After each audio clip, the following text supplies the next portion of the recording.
Hi, this is Mark News from Plant Talk Radio. Thanks for subscribing and listening to our podcast, Your Gardening Questions from Plant Talk Radio.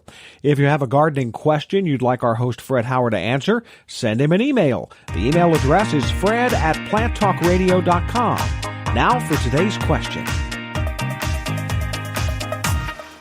Now, as far as if someone wants to get into growing asparagus, talk a little bit about the preparation of the bed. Well, no. The better preparation you give it, the better the crop is going to be.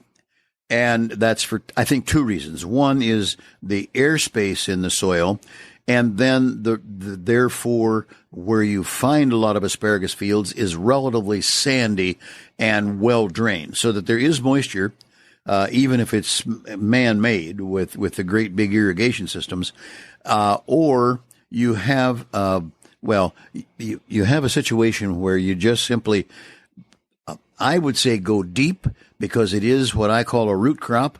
I'm thinking 18 inches deep, which would be double or triple spading depth.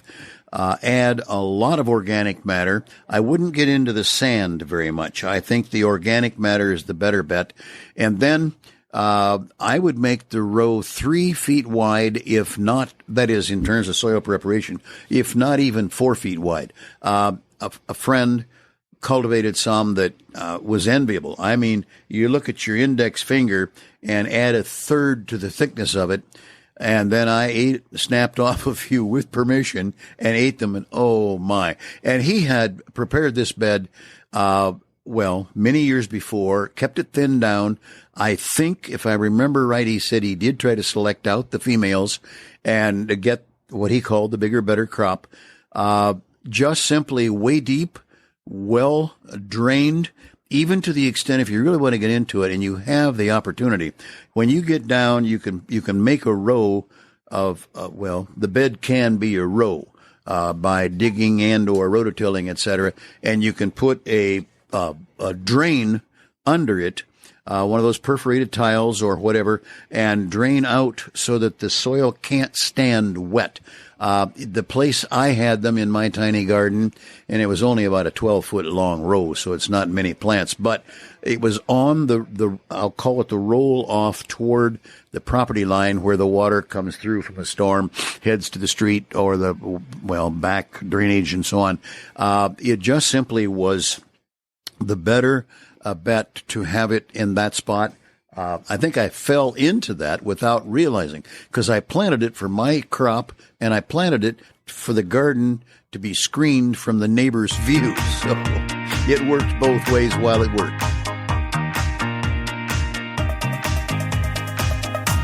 Hey, thanks again for listening to our podcast. Be sure to subscribe to our other podcasts as well, the Plant of the Week podcast and the Plant Talk Radio podcast, all on iTunes or your favorite podcast player.